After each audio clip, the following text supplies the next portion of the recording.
What is up, beautiful people? Scott coming back at you once again.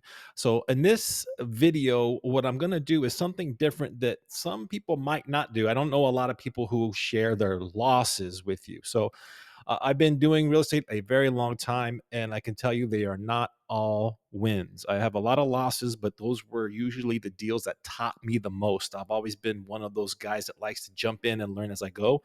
And so, instead of me contemplating and theorizing what might work and might not work, I like to get out in the field and go for it. So it tends to work out better for me that way. In this case, we did have a loss in a deal we were doing. I believe we started it late 2023, late in the year. So it really was 2024 that we really worked on this deal. But I wanted to share it with you a little bit. So the deal was on Larkspur. It was a Larkspur project in Scottsdale, Arizona. We purchased this house as our plan was to remodel it.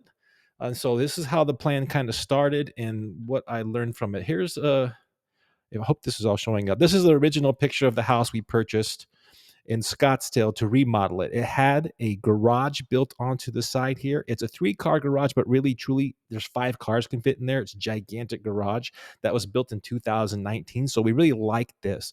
I like the fact that it was kind of a rectangle shaped house. So I felt like I could build off of that or remodel on that and we'd be okay. What turned out for our first plan didn't really work out. So I closed on this property with a hard money loan and with enough money to remodel the house. It turns out that once we got into the house and I met several different contractors, it turned out it would be better basically to knock the place down. So once we got into it, it changed. So what happened with our hard money loan and the money we had for draws for construction, now all of a sudden I needed a lot more money than what that really was. So I figured the heck with it, let's go for it. Let's knock this place down, let's build it, and then I will start working on bringing in partners or finding the capital to go ahead and finish it later. So that's kind of how our plan changed at the beginning. So that changed, and as you can see, let me see if I get some of these pictures. These are just some of them. I got a bunch of them, but we started knocking the whole place down. It was CMU. It was a block walls on that old house, built I think 60 in the 60s. I could be wrong. But you can see the construction that we did. We just destroyed it. We did keep the drive-through terrace kind of thing that was there in the front. We liked it, so we were going to build right off of that and the pool. And we kept this wall here where the garage was, but we had to reframe all this and get it all inspected and approved. So, and then you can kind of see here some of the reframing that we did, and we actually added on. So we raised these ceilings up to 10-foot ceilings. Since we were able to start from scratch, we had to take out some of the old slab. I mean, there was barely a little bit of the original slab here, and of course that wall we reframed by the garage, and we added on to this side of the house over here. If you can see my cursor, we added 2 more bedrooms and a bathroom, a Jack and Jill bathroom there. And so we added square footage to it. They granted us another 5 feet on that side from our setbacks in order to do that. On the side of the garage here towards the backyard, we built out a full master bedroom and a laundry room and a hallway through the garage. Since the garage was so big, we took a tiny bit of the space up in there to do a hallway. So you can kind of see how this was coming along um, as the idea. Here's the front of it. So we expanded the house out. As you can see over here, used to stop here. We put it out there. So all in all, this house was turning into a 4 bedroom, 4-bath home with an office and basically a 5-car garage on a big lot. I mean, that lot's like 3,600 square feet. So you can see here, option B. This is when we bought it and when we were doing with it. So as you can see here, we had to sell it. So here's what happened. So we got into that project, like I was saying, and as a fix and flip, and then totally changed it. Well, our lenders, of course, weren't going to change the loan. We were in the loan for what we said we were going to be in the loan for, which was a fix and flip. So I wanted to talk to you guys a little bit about kind of what I learned off of this. We ended up having to sell that property. I ran out of time and had to sell that property to another investor whom I just met with maybe a week or two ago. I go by the property and check on it because also the guy across the street, I got to know him, and he was kind of in the same position we were, and he's still going and doing pretty well with his property. So a couple of things. One I learned is that out there in the Scottsdale area, Being out there for a year and a half, 2 years, working, doing that project, and also others, and always looking at this every day and studying it every day, is that you should probably knock down these old houses completely and just rebuild them. That's one thing I learned. More square footage would be better. It's a hot market, so the market's really hot, and it got me pretty excited about wanting to do more deals out there. I really got to know a lot of the other builders that are building out there, so that was one of the things I learned. Is like I want to be out there, and I want to start building some of these houses a little more aggressively, and not just remodel. So that was one thing I learned. The second thing I learned is capital first. So kind of my old thinking. I've been in the business a long time, but I've always been a little bit of a lone wolf. Not that we don't borrow money from people sometimes and hard money lenders and things like that, but I am a little bit of a lone wolf sometimes. So I like to kind of just go out and do my thing. So all this posting and the video stuff is kind of new to me as well. But I figured I better share the journey as we're going. I learned that capital needs to come first. Back in my old thinking, it was get a deal and the money will come. And that is absolutely incorrect. As a matter of fact, almost all there's so many deals and even businesses for that matter that might be great ideas, might have a great product. I mean, they have a great people behind it, but if they don't have the capital to get through the hard times, they fail. And so deals come to me every day. Every day I'm looking at deals, and every day I would have to turn down deals because I do not have the capital to take them down. So here's what I would say now is it's I learned capital first. So in this instance, on this property in Larkspur, we got the deal first. We jumped in and started doing it. It changed. Had I done a better job over the years of building capital partners, people who might want to invest with us when we're doing something, I would have been able to find the money and finish the project no problem. So let me give you a little bit of the numbers on that. On that property, we bought it for 840, and we were putting I think 800 and something thousand dollars into it when it was all said and done, but we only borrowed 500 and something thousand from the lender, something of that nature. The numbers are in here somewhere, but they don't necessarily matter too much, the details there, except that for the fact that I was planning on selling that property for 2.5 million.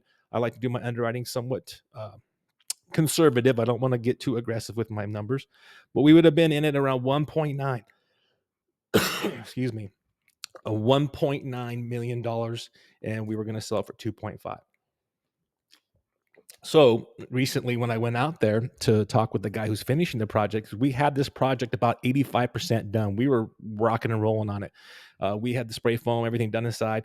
It was ready to be drywalled, and then finish the product up. So his guy took it over and finishing the product up. He's about done. It looks great. He did a little more in the backyard than I would have, but it looks fantastic. And so he's in it now, probably somewhere close to where we were. He got an offer already on it that he turned down. He got an offer for 3 million, and he turned it down already. And then he went and did his own appraisal. He's got a lot of property. Sometimes he keeps these for short-term rentals. He's not sure if he's going to keep it or sell it yet, so we're not 100% sure what he's going to do. But he got an appraisal for $3.5 million. So that was a pretty big hit for us, really, and for me, honestly, too. I was like, man, that's tough. We had got 85% of the way there. The whole time we were building, I was constantly bringing in investors, trying to get someone to partner with us so we could finish the product.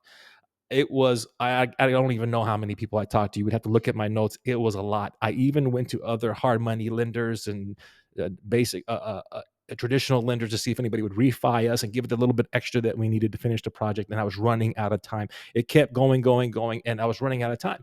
Our hard money lender didn't want to extend any longer and said, "You guys, we're not going to extend. You're going to have to figure something out." So I was rushing and rushing and rushing. I ran out of time. So I had to sell the place to get out of the hard money loan. And so we got out of the hard money loan. I get it. I did sell it. We sold it in 2 days to another investor because it was a good deal. And we did get our hard money. People paid off. I had to pay my contractor a couple of bucks out of my pocket, plus my original investor who was helping with this one with a down payment. I had to pay out of pocket for that. So it was a loss. And so we literally did lose money on the deal. And like I said, you don't always win, but you're going to always learn. And on this one, it was really a hard lesson for me to learn that I need to work on building capital partners up front. That home is now appraised for $1 million more than what I was going to sell it for in the beginning when we first started. Again, those are my underwriting numbers. I always underwrite my ARV or retail value at the end under market. So if it still looks like it's a deal for us to move forward, then I go. But I like to do that all the time. So, and on these builds now that I'm looking at and we're working on doing, I will always be conservative on my back end numbers and, of course, do an appraisal after the build is done. So we can get some tighter numbers there. But anyhow, the things that I learned: capital first. You young guys or anybody out there working in the real estate world, and don't think that just because you have a deal, the money will come. That's just not the case. Sometimes you lose out. I lose out on deals every single day. If I had all the capital in the world, I could be busy as all can be. But you got to really make sure that's clean. The next thing is the plan. Make sure the plan's correct. So I jumped into that area because I knew the area was hot and I wanted to do something, but I was still thinking in the mindset of a rehabber and not a builder. And so once I jumped into that world and I saw what was happening in that area, I've now go, wow, we in this area in Scottsdale North and in Scottsdale right there where those old houses are, I need to be thinking builder mindset. So I switched a lot of that over for that. So a couple of things: make sure your plan's pretty tight. There's always going to be something. You can plan away until you get punched in the face. The plan's going to change. But if you have capital backers, you should always be able to adjust even on the fly. So anyway, I just wanted to share that with you guys a little bit. That was a pretty big loss. If you add it all up, really, I mean, you out of pocket loss of probably $400,000, and then out of potential profit, another $1,000,000 there. That's a pretty big, that's a pretty big hit to the growing, if you know what I mean. So, anyways, wanted to share that a little bit with you guys and what we learned and why we are focusing on building some of these luxury houses in the areas. We did take a loss. We learned a lot building and doing that project, working with general contractors, working with the cities, working with utilities, working with doing the permits and architects and engineers. And now we really have a great plan, a set of steps to take in order to move forward. We're also looking at raising more capital. So if anybody out there is thinking about they want to do some real estate investing or learn, we'll be happy to partner with you. We'll teach you what we're doing all along the way through the whole entire process. And hope you guys got something out of this. Remember, capital first, people.